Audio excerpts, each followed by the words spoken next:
Awesome. Okay, without further ado, everyone else will just have to rewatch or catch up as we go along.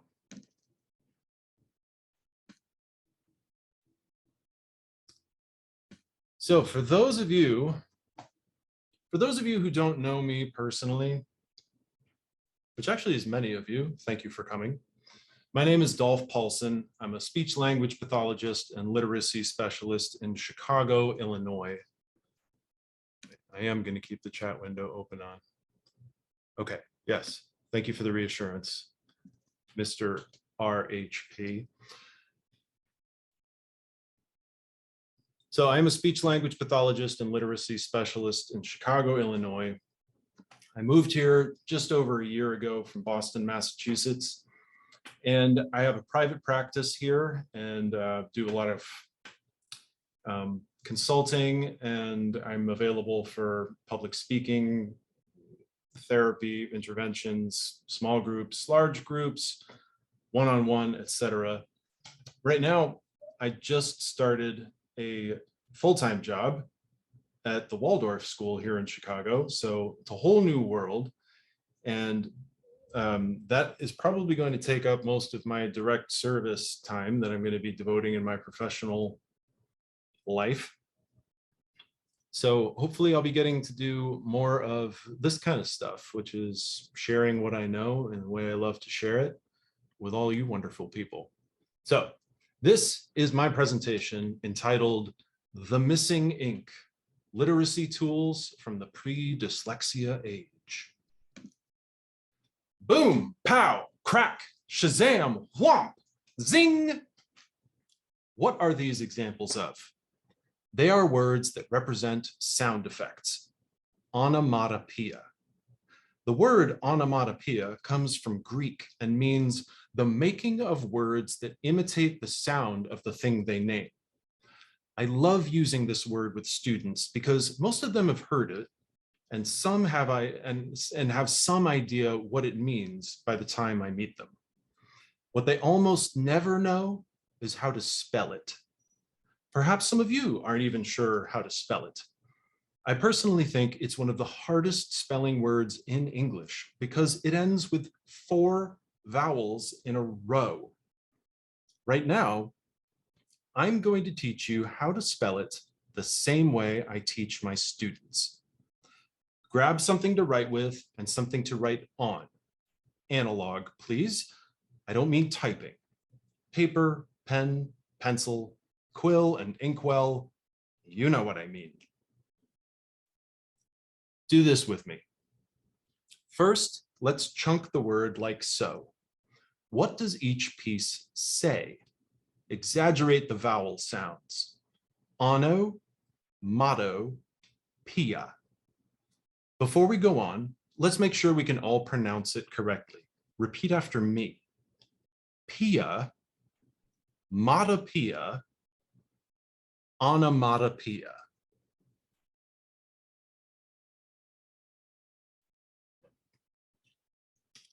What we just did, reassembling the word in chunks from the end to the beginning, is called backchaining. At least that's what I call it. It's commonly used in teaching pronunciation, especially when learning a new language. The technique goes back at least to the 1800s. If you've ever used a Pimsleur program, you've experienced this. What I realized in my first years working after graduate school was that the method of backchaining can be used for more than pronunciations. It can be used for learning almost any kind of sequential information. So now that we've spoken the chunks of onomatopoeia, hang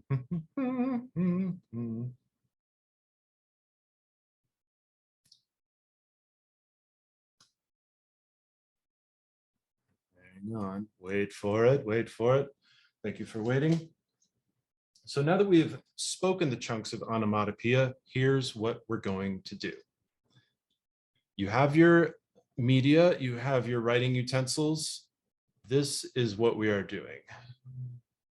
Okay, I'm writing this near the top of my page. Under it, follow along and speak along.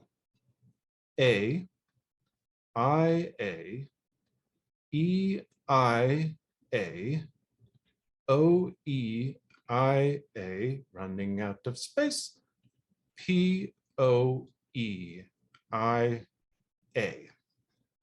That's one chunk. Can you spell it from memory if you close your eyes? P, O, E, I, A. What's it say? Pia. Next chunk back. Motto. Same thing.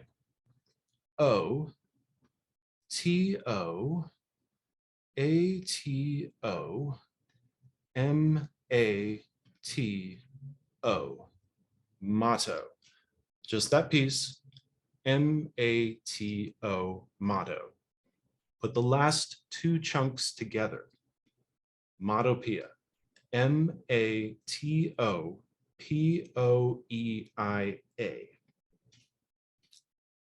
And on to the first chunk. Ono. Same deal. O. N-O. O-N-O. Ono, O-N-O, onomatopoeia. Can you do it with your eyes closed? O-N-O-M-A-T-O-P-O-E-I-A.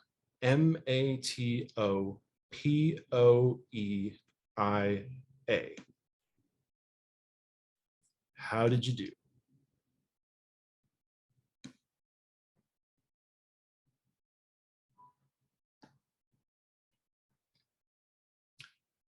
Okay, I hope everybody actually tried it. Either you got it or you came very close. If you did the exercise along with the rest of us, there's almost no way you were way off. How do I know? Because I have done this exercise with every dysgraphic student I have ever had, and they have all walked away able to spell onomatopoeia from memory. It takes review to ensure that the knowledge gets cemented in long-term memory, but backchaining gives them a confident grasp in working memory from which to review. You might feel that this method works or intuitively understand that it does, but why really does it work? Well, if you've ever had to memorize a lengthy speech and you started working at it from the beginning, taking one line at a time and not moving on to memorizing the next line until you could recite the first bit, then you've probably had the experience of trying to practice it from memory, starting off really strong, and then getting lost or tripped up in the middle.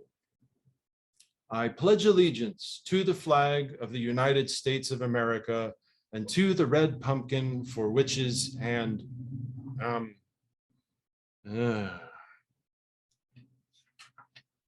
If you approach the same memorization task using backchaining, you give yourself the gift of being consistently aware of the follow-through. Your confidence actually then increases the farther you get into the speech.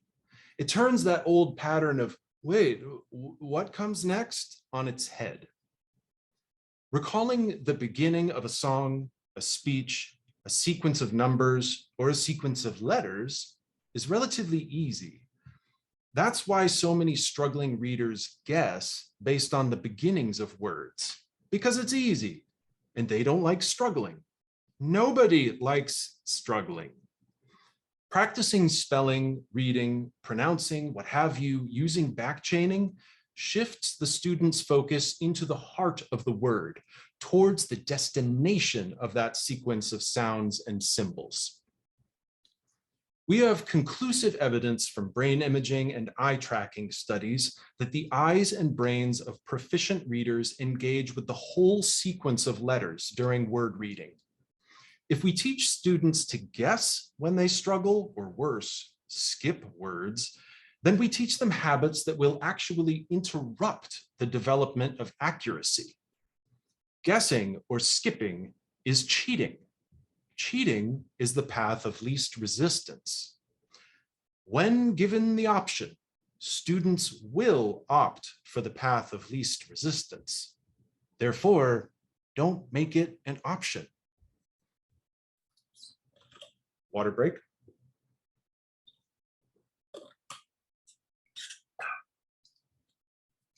I started us off with a spelling exercise.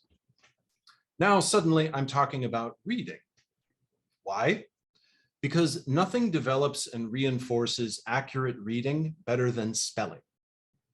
Spelling gets students physically involved in, gives them ownership of a relatively slippery alphabetic language, English.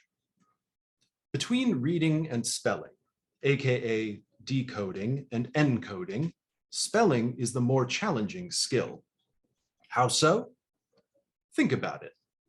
Whereas reading involves retrieving the sounds of your language based on visual symbols, spelling involves retrieving the visual symbols based on the sounds of your language.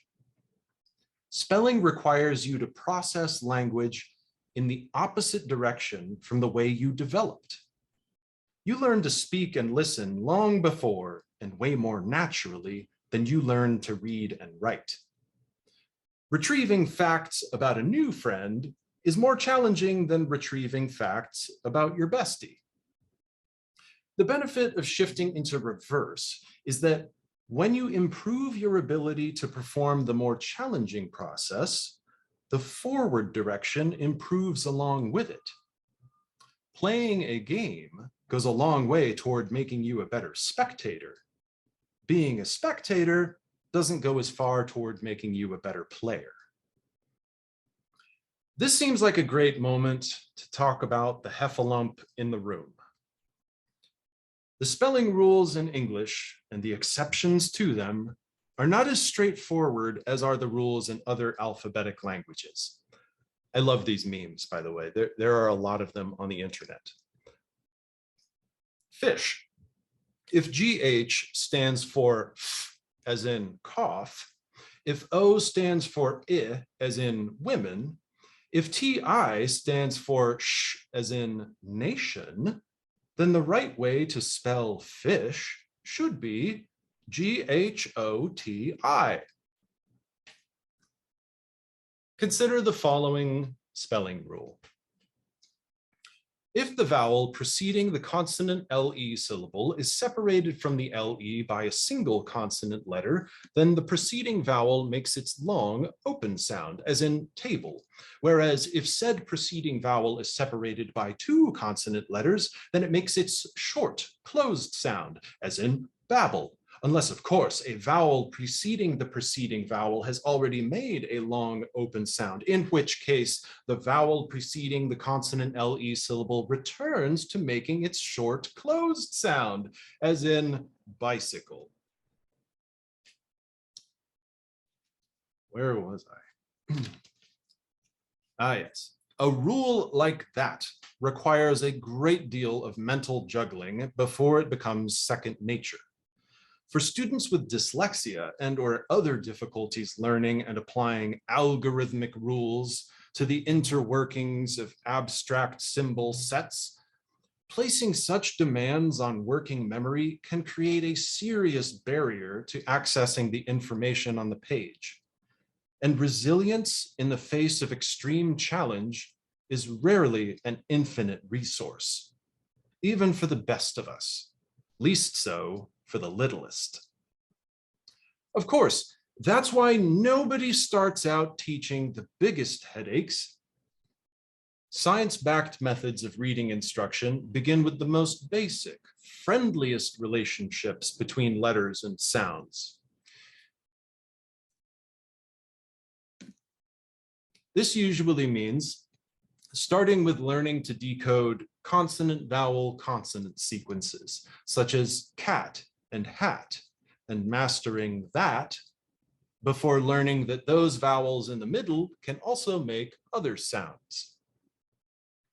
The steady, stepwise progression through the early rules goes well for most, but eventually, betrayal infiltrates the process.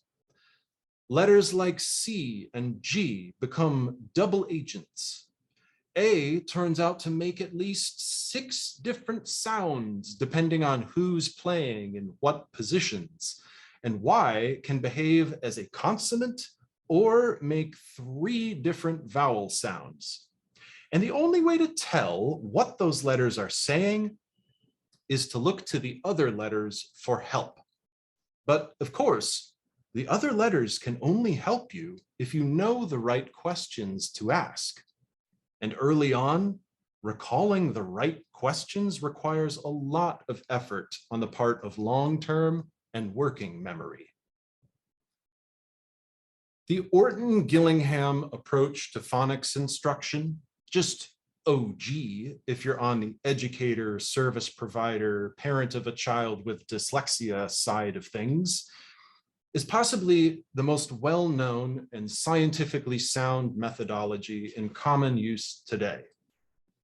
It's been around since 1935 and features a highly refined scope and sequence through which it teaches the ins and outs of English decoding and spelling. It's the gold standard and forms the basis for other effective methods such as the Wilson Reading Program and the Lindamood Bell Phoneme Sequencing Program. And now I must rain on the parade. I see several problems with OG phonics and the widely used programs descending from it. One is that it's almost never used in mainstream classrooms in America, even though it works for just about anyone. The only way to get it is, most often, to get diagnosed with a learning disability and to receive OG instruction from a specialist outside of the classroom. I won't go into the trauma of that here. The second biggest problem is that OG is not a good fit for students who have severe struggles with focus and memory, as in at least half the students who get referred for special support services. Even OG teacher manuals concede this truth in their introductions. How then are we supposed to teach children who struggle with attention, memory, and recall?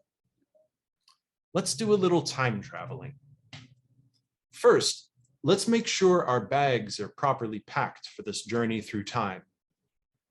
This requires orientation to the present. See if any of these terms and names are familiar.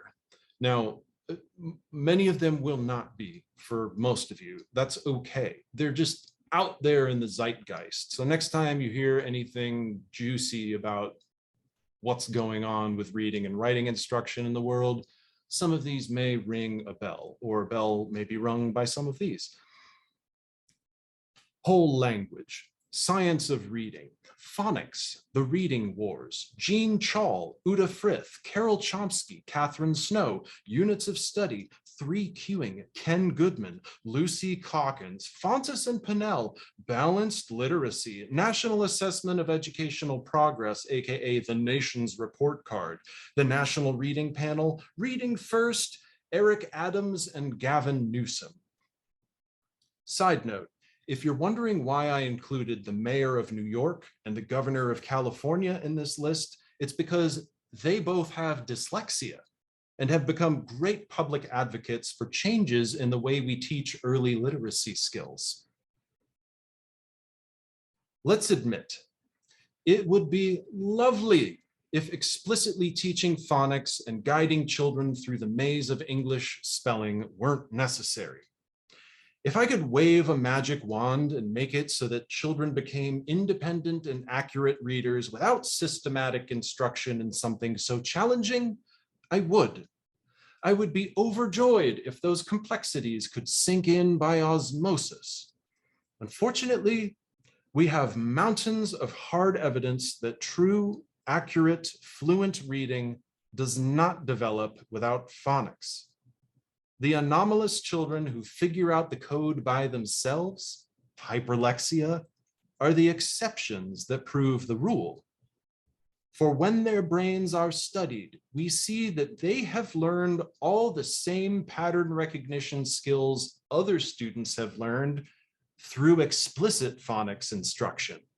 It's just that they've taught themselves.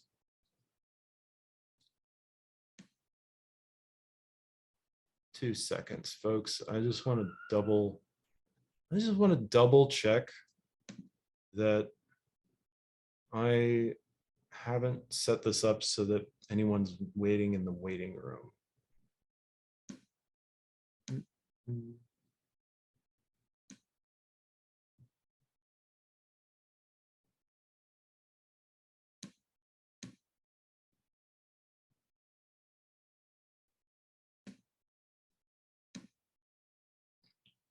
All right, I think we're good. Pardon the interruption.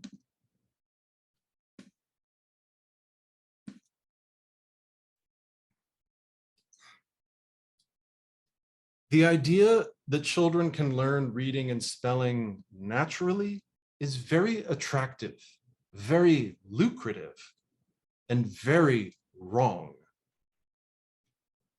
Spoken language evolved about 100,000 years ago. The first writing appeared about 5,000 years ago, and the first alphabetic writing about 3,000 years ago. Writing is an invented system, and systems can only be learned systematically. A quick look at the timeline of human history shows that writing is still a relatively new linguistic technology. Learning to read and write requires us to retrofit a brain that evolved to tell friendly faces from foes and recall which berries were safe and which would make you sorry. Literacy rewires the brain. It is a truly remarkable accomplishment for us as a species and for each individual who gets the hang of it. The need to teach phonics should not be up for debate, yet debated it has been for almost a century. Most people I've encountered who have a stake in either side of the reading wars limit themselves to looking at the last 50 years of educational movements, as if that's the scale of the battlefield. But there's more. There's always more. The early and middle 1800s saw the most dramatic increase in widespread access to schools in American history. Suddenly, you had schoolrooms in towns and villages where before there was nothing. Common people needed to learn to read at a higher level than they had before, and they had to learn quickly. Teachers needed compact tools to teach reading reliably.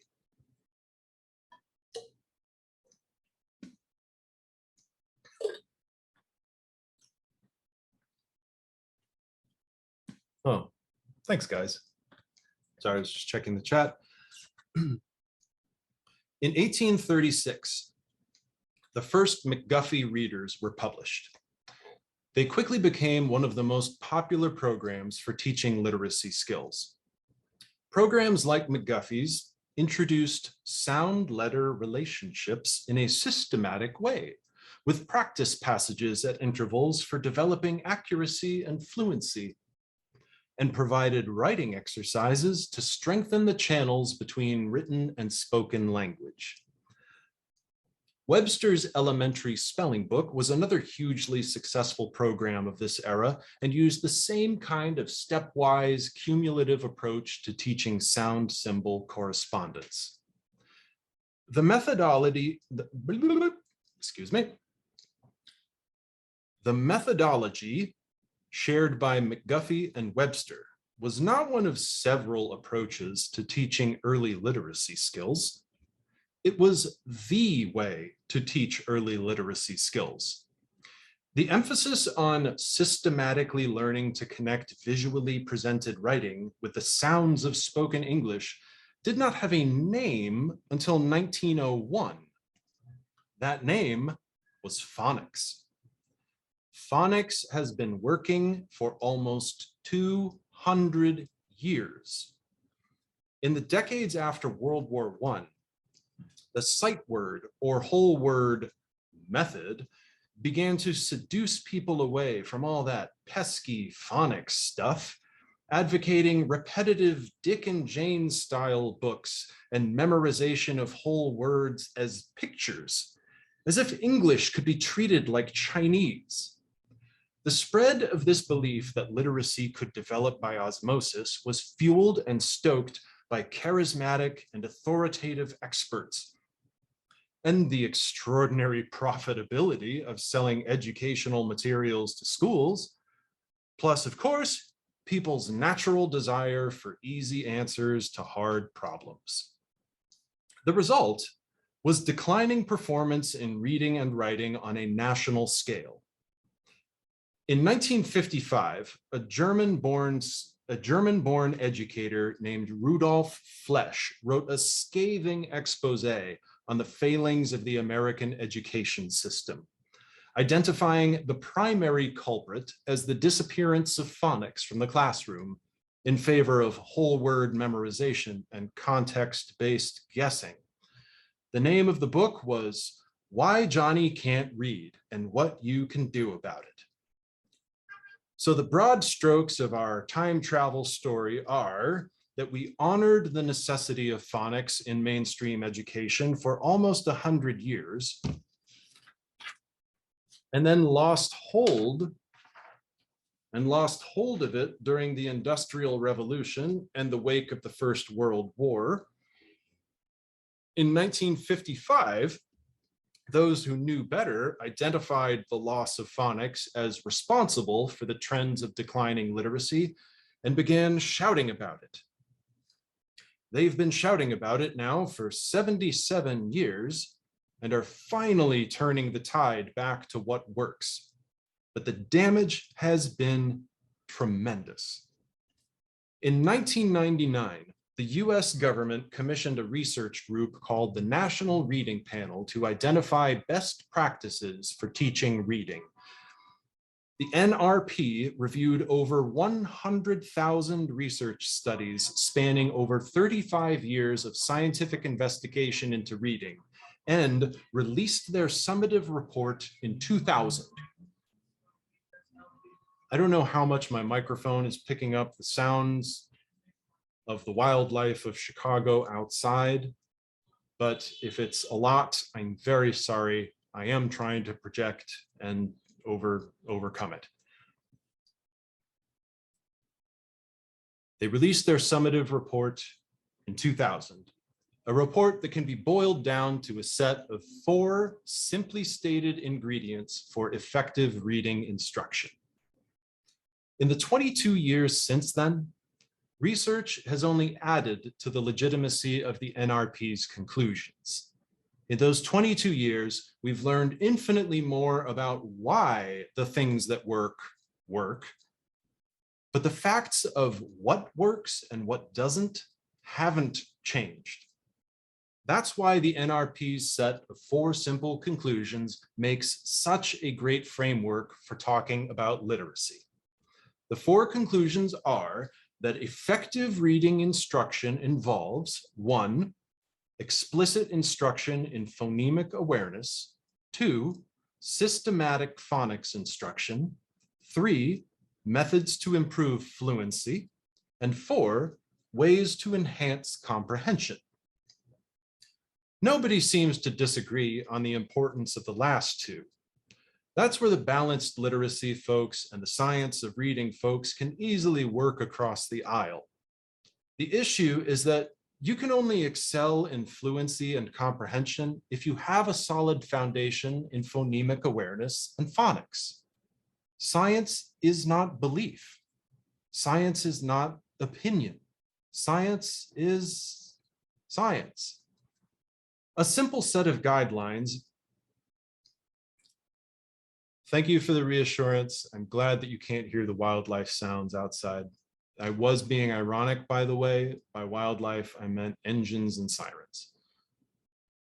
I'm knocking on wood, hoping that they don't appear.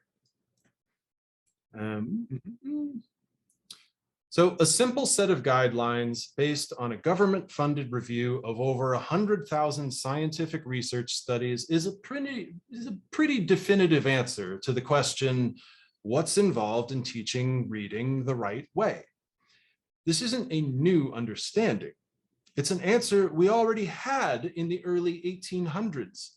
It's what we've had to rediscover in the rubble of an educational dark age. We rebuilt phonics in the 20th century, but we did so from a fragmented blueprint. And so even the best phonics programs today are incomplete and harder to teach than they need to be. In the years after I finished graduate school, I happened upon the missing ink, the game-changing feature of phonics instruction that was left behind during literacy's Middle Ages. Look at this page from a McGuffey's reader. There is only English on this page, yet there are additional markings on some of the letters that look a little foreign. Which letters feature these markings? The letters whose sounds can change. In both the McGuffey and Webster methods, in the early stages of phonics, the student learns this same set of extra marks. With these little points, as they are called, any word can be introduced in a way that any student can decode independently. If I am in kindergarten, and I have been taught that an italic letter is silent, an ER with a little peak over the E says air, an O with a dot above it says an A with a swoop above it says a C with a little break thing in it says k, and a Y with a swoop over it says I, I can accurately decode the word pterodactyl, even if I've never seen it before. Sure, kindergarten is probably too young for talking about the Greek roots and suffixes responsible for such a crazy spelling. I'm just using the word pterodactyl to illustrate the power of giving English what it lacks: a consistent one-to-one grapheme to phoneme correspondence. Graphemes are the smallest visual units of a written language, letters. Phonemes are the smallest auditory units of a spoken language. Other alphabetic languages, such as Hebrew, Arabic, Greek, Russian, Sanskrit, etc., have more consistent relationships between their letters and the sounds of the language. Such languages require much less juggling of complex spelling rules than English does.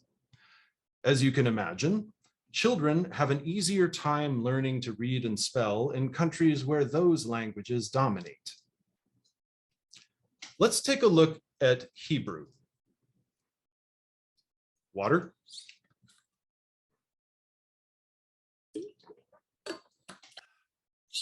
In a minute, you'll see why I'm picking this language in particular. I don't know how to read and write Hebrew beyond what I looked up on Monday, but I'm going to try to write a word.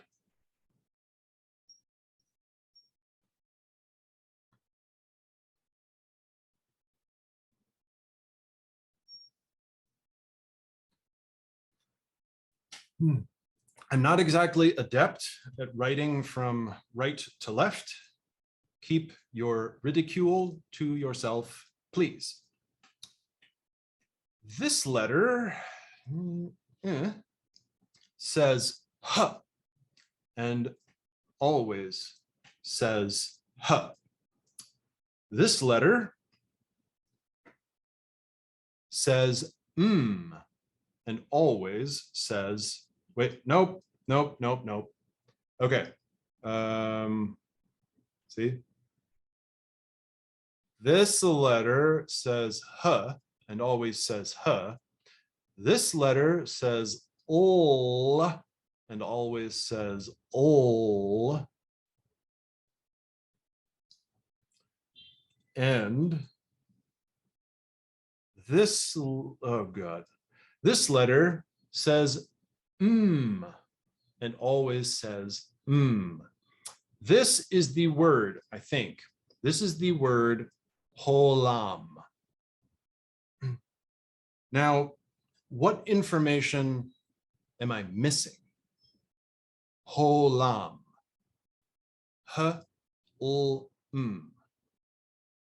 What sounds are invisible? The vowels. Thank you, DK. Brilliant. So the vowels are not marked in written Hebrew. One must recall them from memory. Okay, I'm going to try to do something even crazier here.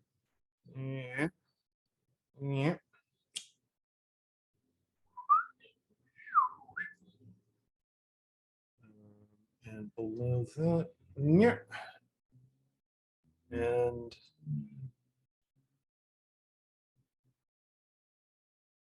okay, so now what you are looking at is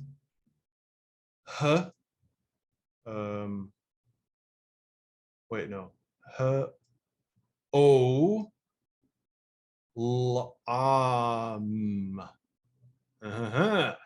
Okay, enough of that.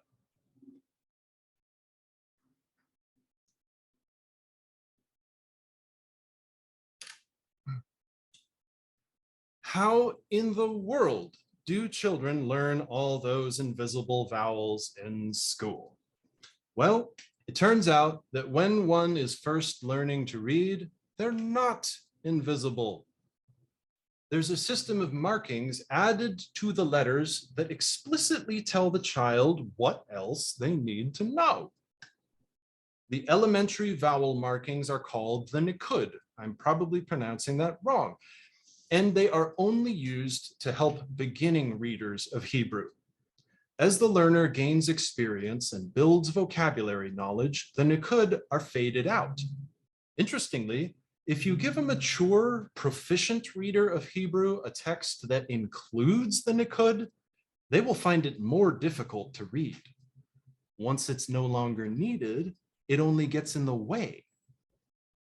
Looking back at English words introduced with pointed spelling, in the same fashion, it is essential to get rid of the extra marks once they are no longer needed. Pointed spelling is only meant to be an early stepping stone. But aren't the early steps the most important? If our first steps into accessing the written word are the most important, why did we get rid of the handrails of written English? Think back for a second to what I called the shortcomings of current day phonics programs like Orton Gillingham.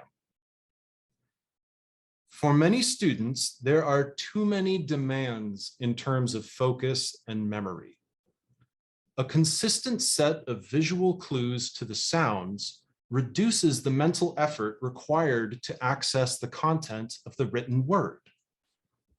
Compare remembering that this type of A says ah, while this type of A says to my earlier description of the consonant LE rule, the one that took me half an hour to say out loud. If you have to remember a rule that takes an eon to describe in order to read one word accurately, you are quickly going to lose motivation. With pointed spelling, the student constantly gets a sneak peek or a sneak listen into what proficient reading will be like. They don't have to toil away in darkness and take our word for it. Pun intended. The training wheels get them pedaling right away.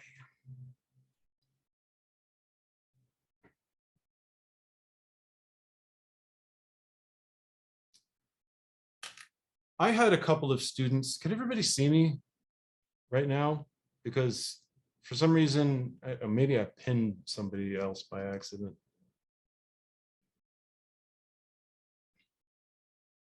Okay, Thank you, LJB. I had a couple of students in my first job out of graduate school. When they arrived in the 6th grade, it was their first year too. When they arrived in the 6th grade, they did not even know all the letters of the alphabet. They had a lot going on. I tried teaching them to read for 2.5 years with crumbs of success. Late in my 3rd year at that school, I was shopping in an antique store and I came across a copy of Webster's Elementary Spelling Book, first edition, 1857. Best $10 I ever spent. When I read it, my brain exploded. Now, this was my last year working at this particular school, and I only had about a month left to work with these students, and I was working with them very intermittently. I wasn't their primary service provider at that point, but I found that with a reference sheet at hand, they could decode almost any word I put in front of them, as long as it was marked with the points. I don't know how to make pointed spelling work as a solo interventionist. In my school positions as a speech language pathologist, I haven't had the chance to take a student from beginning to end through a whole phonics scope and sequence using pointed spelling, especially because most students I only get to see 30 minutes twice a week at best, and I'm supposed to be working on other kinds of goals. I haven't had license to rewrite a kindergarten or a 1st grade curriculum. And in sharing my findings with administrators and other educators, I've been met at least half the time with bemused skepticism. How could something from the 1800s help us today? I need others to join me. I need you to join me.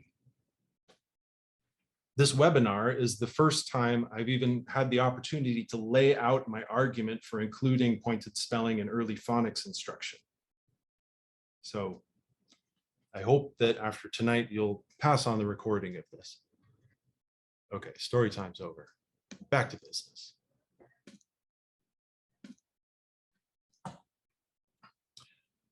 Look back at the NRP's Big Four. Number 1 is phonemic awareness. Now, I realize I haven't done a great job of defining what phonemic awareness is yet.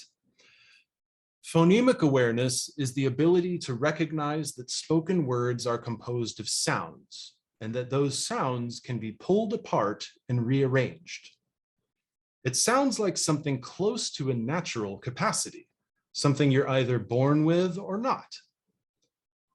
Phonemes are the individual smallest units of sound into which spoken language can be broken.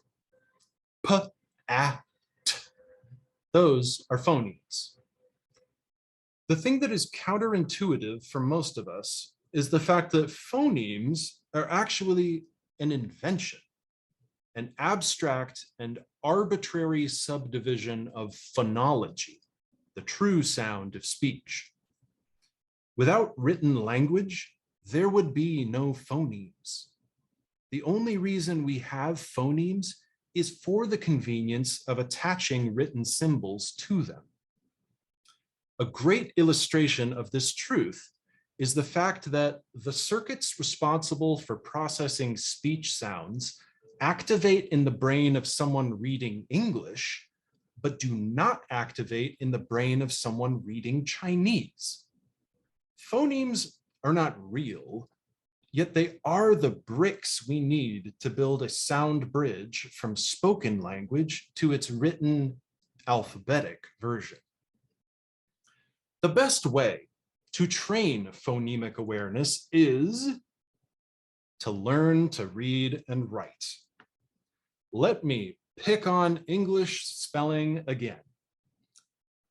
What kind of writing system is going to train phonemic awareness most efficiently and effectively?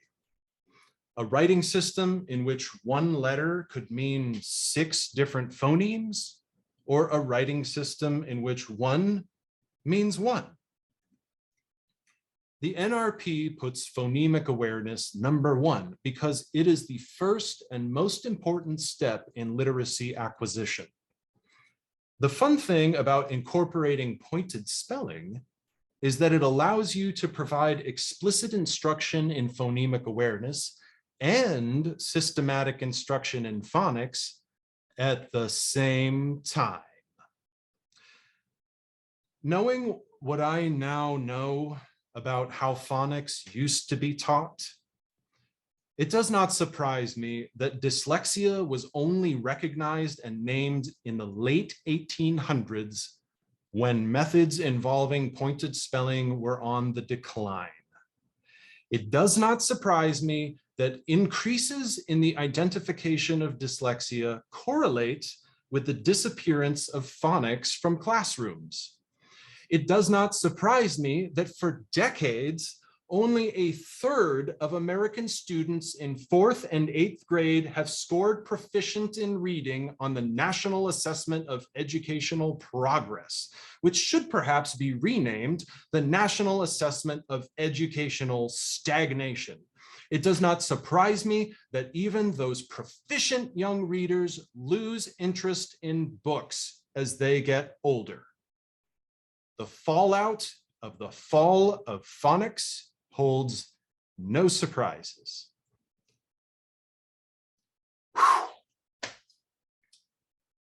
I don't know if you're sick of hearing about the importance of phonics and how we can drastically improve the way we teach it, but I sure am sick of talking about it.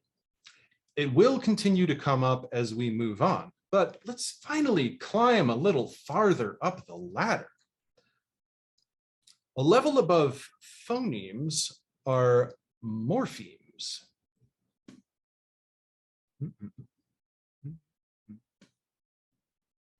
Sorry, just messing with my controls here.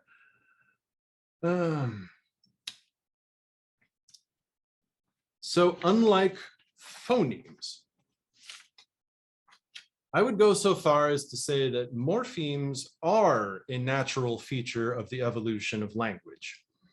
Morphemes are meaningful subparts of words, accessories that change what a word means. A pre-literate toddler can look at a funny little bird-like creature, followed by a pair of funny little bird-like creatures, and hear the following story. This is a wug. Now there is another one. There are 2 of them. There are 2, and that pre-literate toddler will supply the root word plus the plural s. Wugs. Wug is 1 morpheme. Wugs is 2. Pneumono ultramicroscopic silicovolcanoconiosis is composed of, I don't know, 12 or 13 morphemes, 100, roots and affixes all day long. Morphological awareness might begin naturally, but it quickly gets swept up in the unnatural process of acquiring literacy. There is no way an illiterate brain can recall, pronounce, or understand pneumono ultramicroscopic silicovolcanoconiosis. I can only say it from memory when I picture the pieces visually in my head. I'm guessing you all know the difference between a prefix and a suffix. Here's a question you may not have been asked before. Which is more fundamental to the meaning of a word, prefixes or suffixes? It depends on the situation, of course. But I ask because it allows me to point out that only suffixes can change the role of a word. whether the word is a noun or first person / third person plural present tense verb like review, a past tense verb like reviewed, a person who does that action like reviewer, or a plural noun / third person singular present tense verb like reviews. The meaning of "she left me a terrible review" is quite different from "she left me a terrible reviewer." Why am I drawing your attention to suffixes? Think back to the first exercise I had you try. Can you still spell onomatopoeia with your eyes closed? Try it out. I'll just drink my water.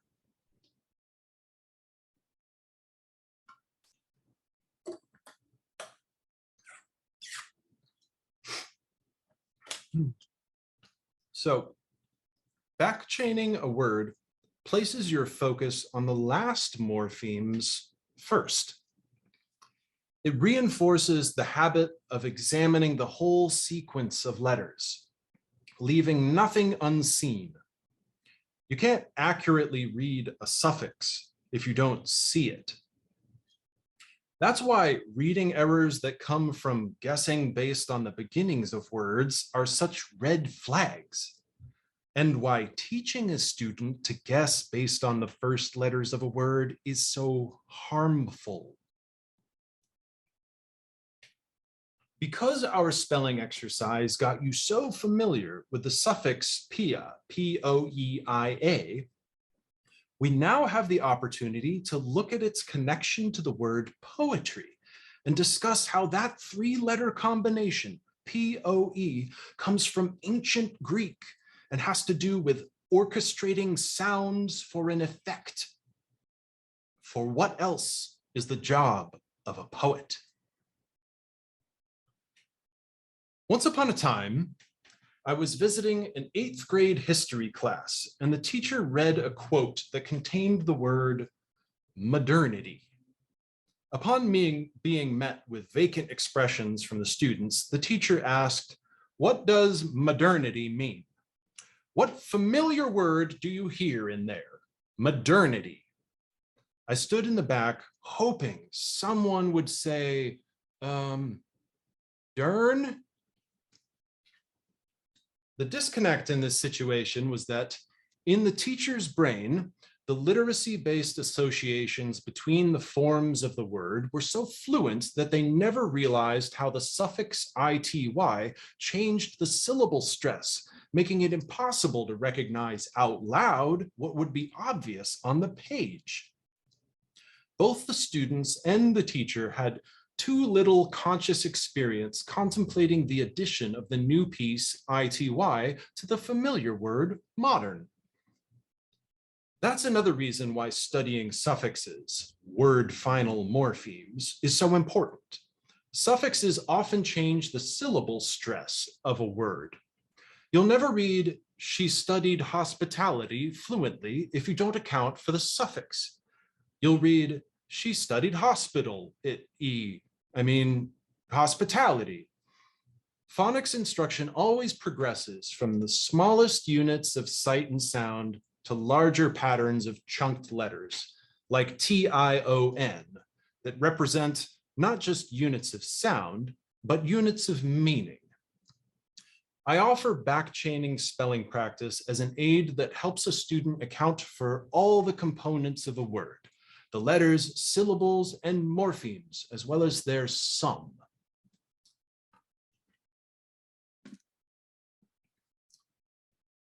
Now is the moment I make a clunky transition, one I hope to refine and retune in future presentations. But we're going to move on from talking about literacy at the level of the word to literacy at the level of the sentence and beyond. One bit from the discussion of morphology that I can use to help me in this transition is the understanding that the rhythm of words can change based on the pieces they pick up or drop off. As words get longer and we put more of them together, things like rhythm and pitch processing, which are natural parts of spoken language development, become involved in the advancement of literacy skills. Rhythm of words builds the rhythm of sentences. The rhythm of sentences builds the music of ideas.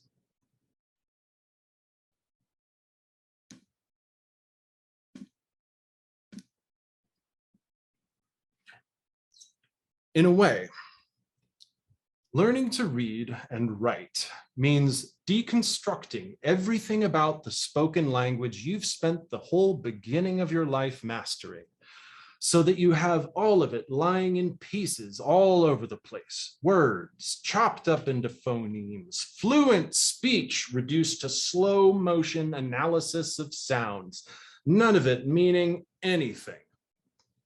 Someone gives you a giant crate of abstract symbols and begins showing you how they attach to each other. Then, slowly, you learn to build a whole new structure, a bridge that carries you back to the place you started.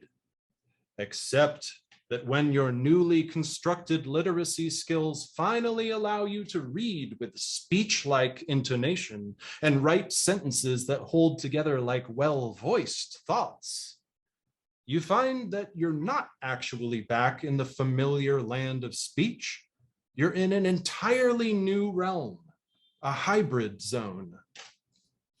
Written language may hold together based on the same rules as spoken language, but it's a lot more sophisticated in terms of vocabulary and structure. Adult speech is often linguistically impoverished compared to the language found even in children's picture books. Speech is messy and spare.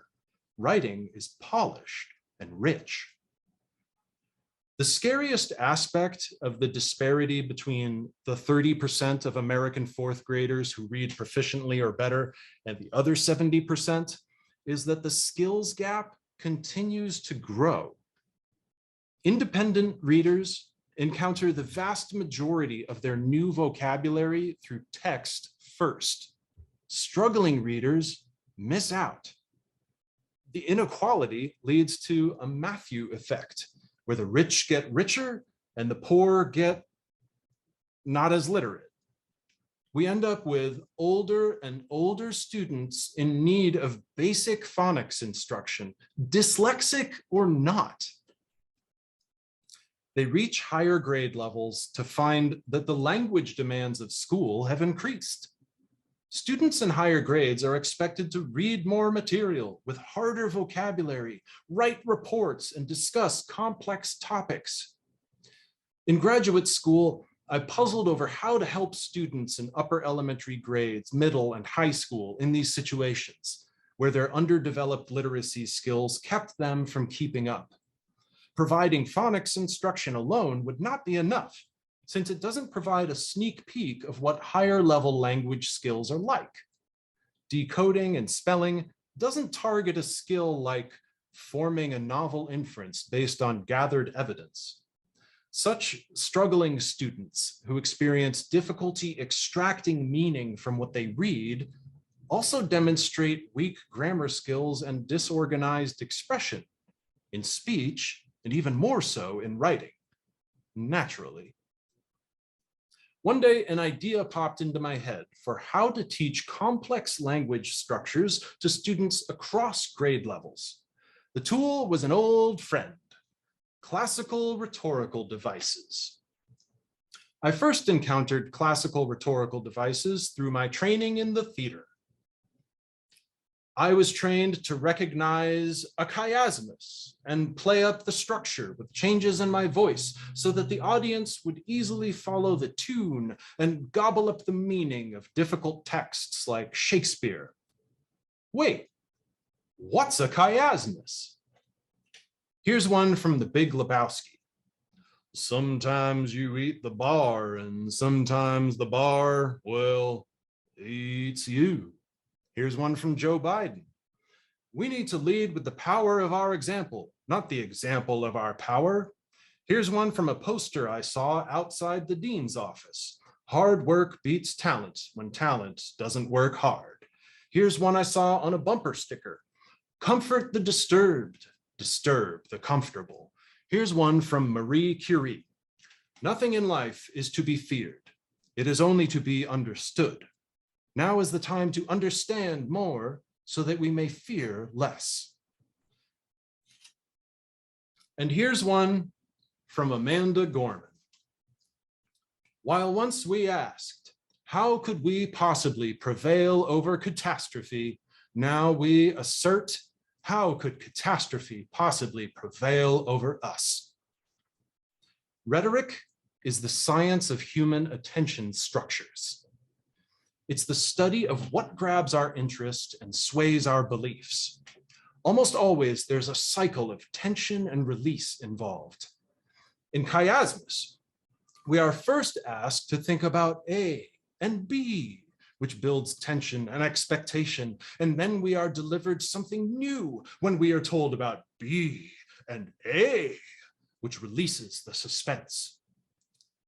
There's a certain music to each rhetorical device. The structure itself has an exciting sound, even when it's used to say something worthless, like, I don't read the script reads me. A line from Robert Downey Jr.'s character in the movie Tropic Thunder.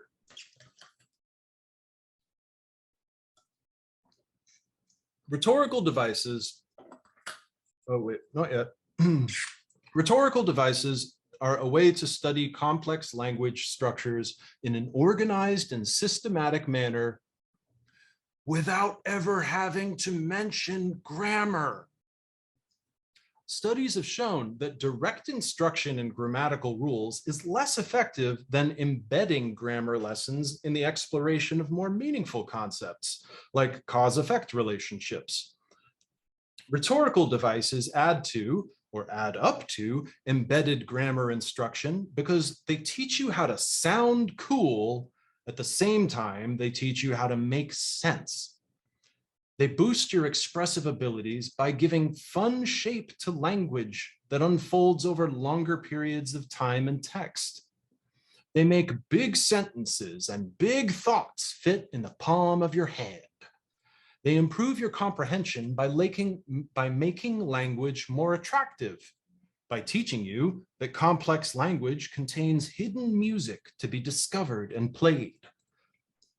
They do all this by taking musical shapes of language that already exist in your DNA and explicitly making them into tools of thought. Language is rhythmic and musical because humans are rhythmic and musical.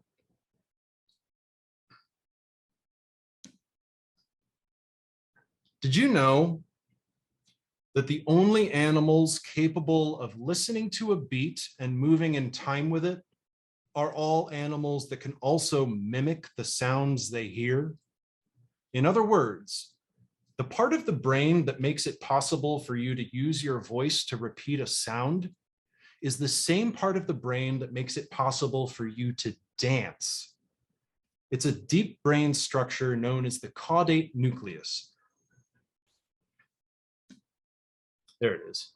It's a deep brain structure known as the caudate nucleus. And it is present in the brains of humans, elephants, African gray parrots, and sulfur-crested cockatiels. It is a component with the same shape across a fairly diverse range of species. Any animal that can dance is an animal that can mimic a sound.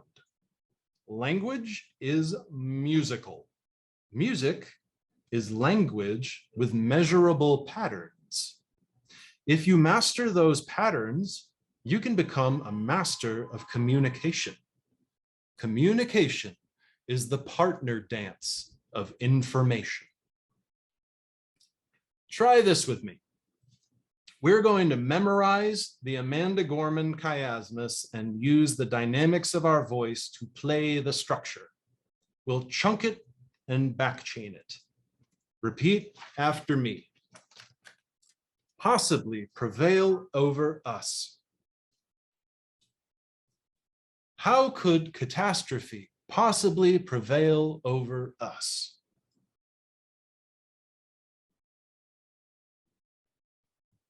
Now we assert. How could catastrophe possibly prevail over us? Prevail over catastrophe? Now we assert. How could catastrophe possibly prevail over us?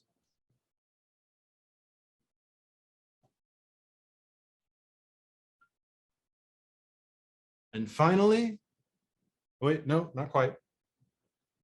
How could we possibly prevail over catastrophe? Now we assert. How could catastrophe possibly prevail over us?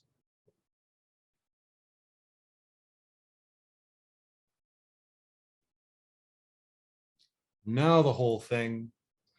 While once we asked, how could we possibly prevail over catastrophe? Now we assert, how could catastrophe possibly prevail over us?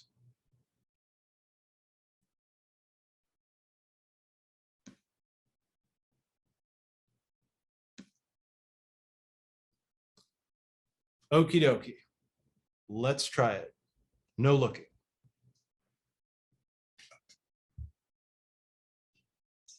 While once we asked, how could we possibly prevail over catastrophe? Now we assert, how could catastrophe possibly prevail over us? Now try making a big change from the first half to the second half.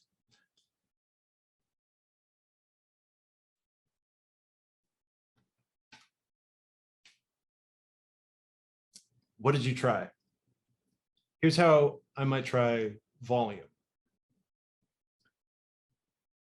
While once we asked, how could we possibly prevail over catastrophe? Now we assert, how could catastrophe possibly prevail over us? How about pace? While once we asked, how could we possibly prevail over catastrophe? Now we assert, how could catastrophe possibly prevail over us?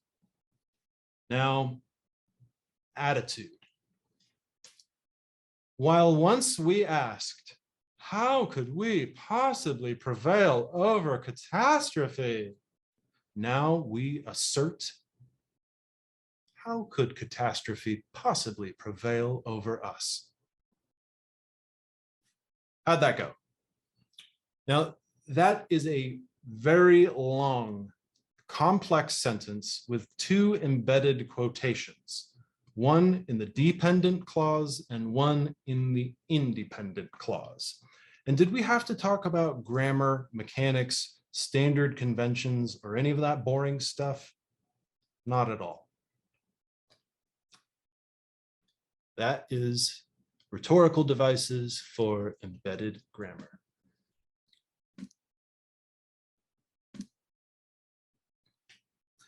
Chiasmus has been used by speakers for thousands of years. It's a Greek word that means X-shaped pattern, because that's what it is. The two key terms on one end cross over and end up in opposite positions on the other. A-B, B-A. Ask not what your country can do for you, ask what you can do for your country. Rhetorical devices are a natural addition to language arts instruction because they make complex language easier to navigate, with or without literacy. Rhetorical devices have been around for as long as speakers have sought the attention of a crowd. In other words, they've been around way longer than average people have had access to reading and writing. Rhetoric was the way one wrote directly on the minds of listeners when there was no paper handy. or when you refuse to write at all. Can you name this man? This is Pythagoras. If you've ever been tortured by the Pythagorean theorem, you have an idea of who he is. He was the leader of a cult that refused to write any of their discoveries down in mathematics or anything else they studied.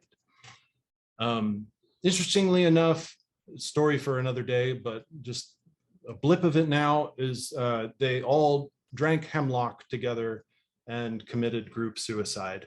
They believed in a lot of other crazy stuff too, but I digress. Another favorite device of mine is Hypophora. Have you heard of it?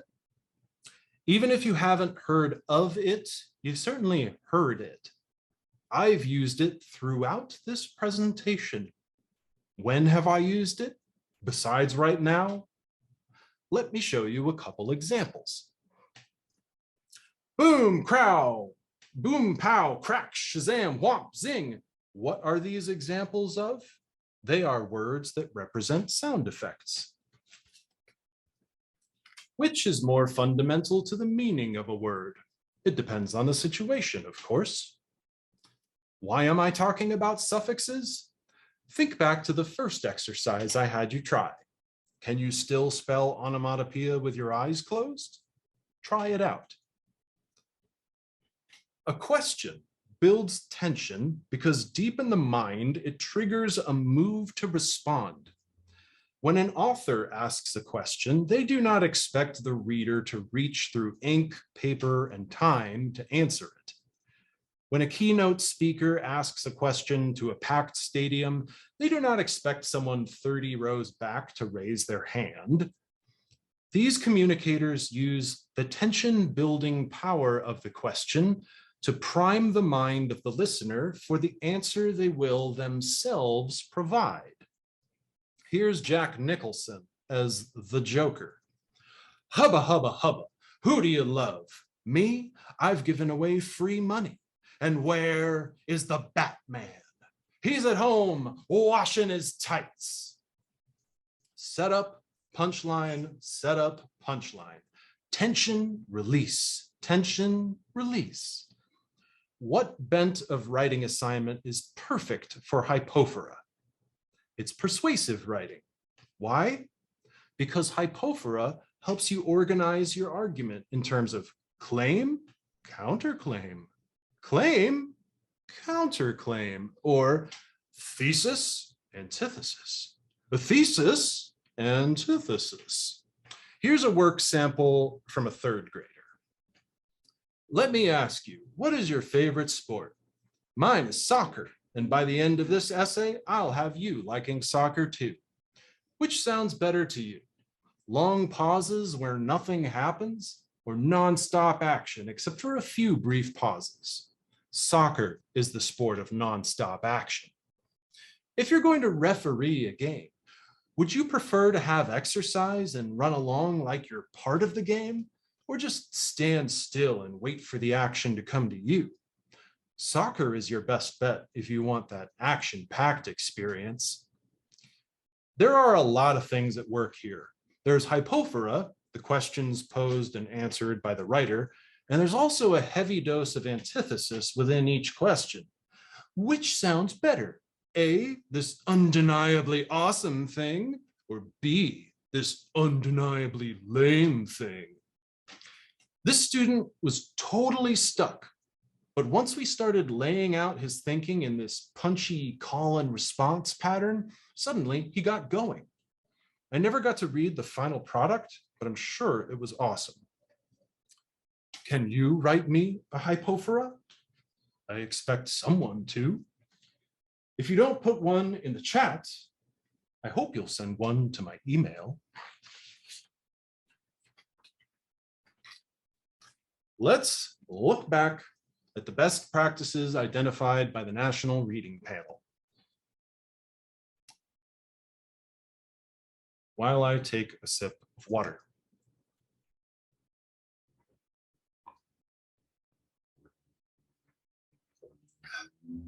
Fluency comes with accurate and increasingly automatic word recognition skills. We get accurate and increasingly automatic word recognition skills through systematic phonics instruction.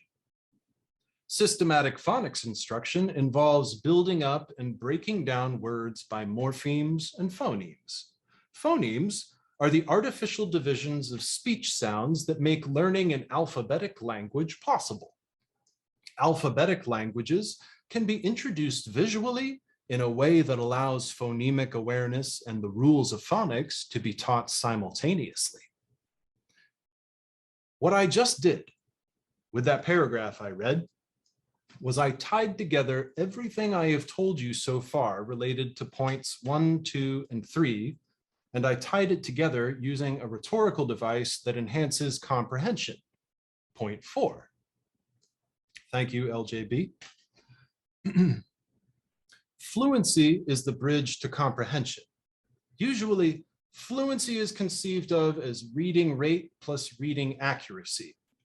Improving rate and accuracy is essential. However,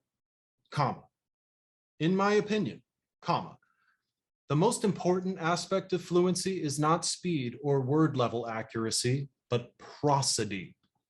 Or perhaps I should say, the noblest goal of improving fluency is developing prosody.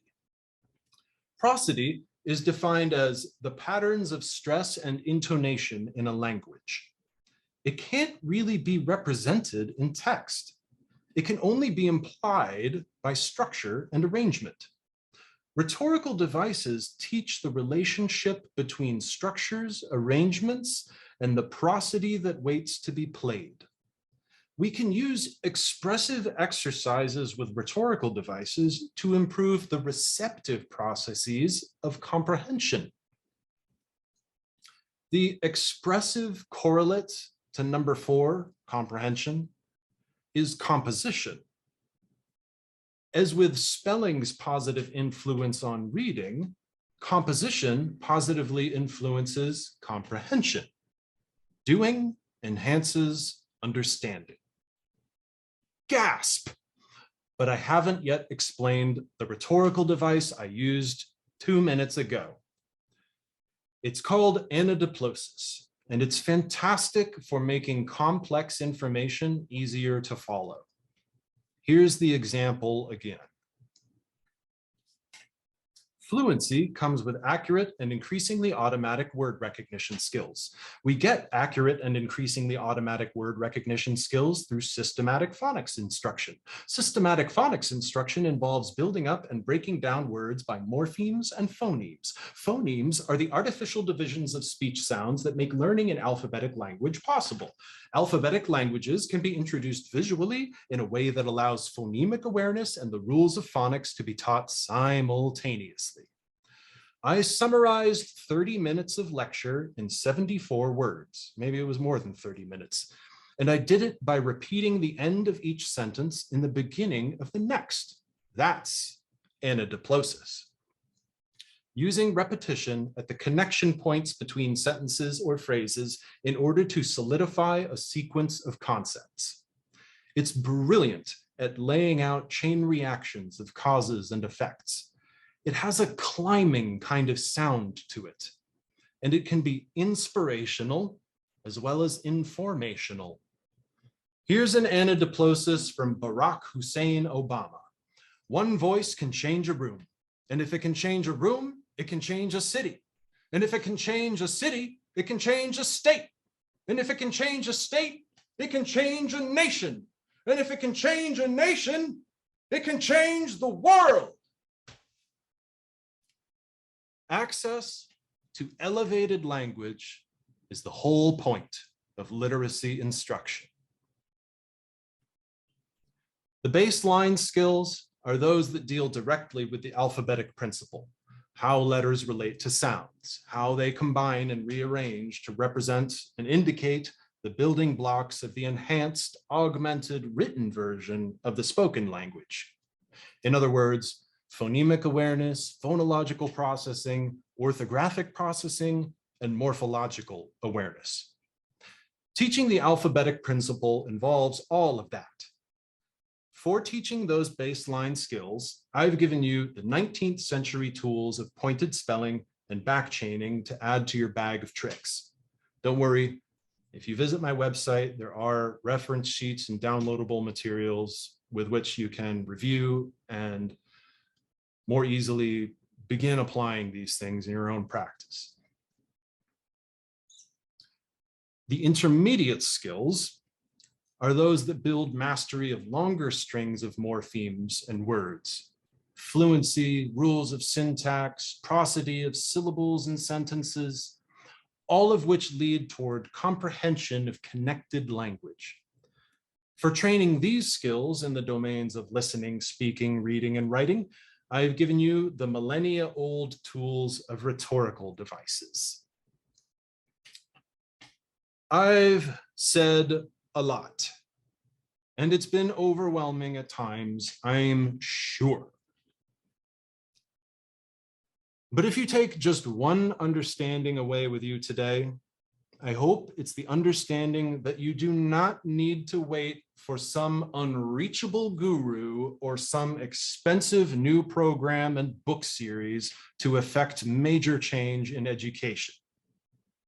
There is no price tag on either this knowledge I've shared with you or on your own creativity. The only cost is the brief time it will take you to learn to use it. Make the investment and give your students access to literacy. Access is the point. And yes, I am trying to get this hashtag out there. Please, if you do that kind of thing, take it and put it places.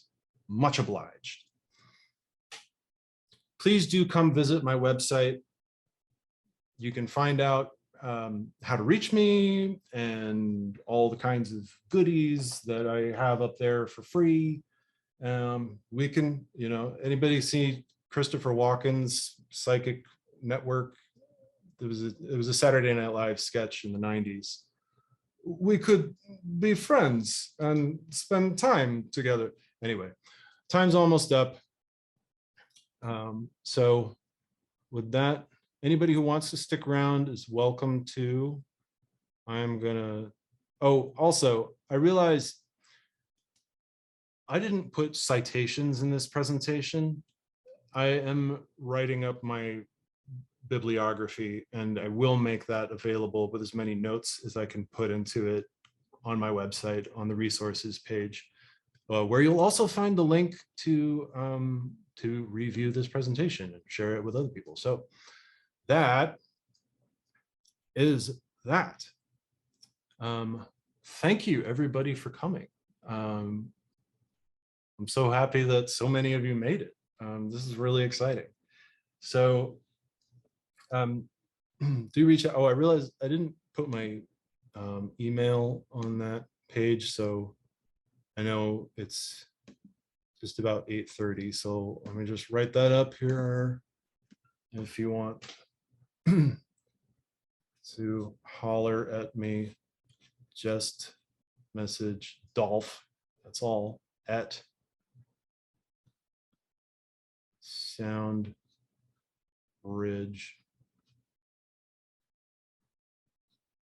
to the text dot window in the way com. That's that. An hour 30 on the dot. Thank you again, everybody.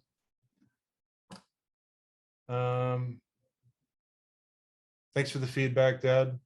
And yeah, questions you didn't get to ask, please reach out. I look forward to hearing from you. Have a good night, everybody.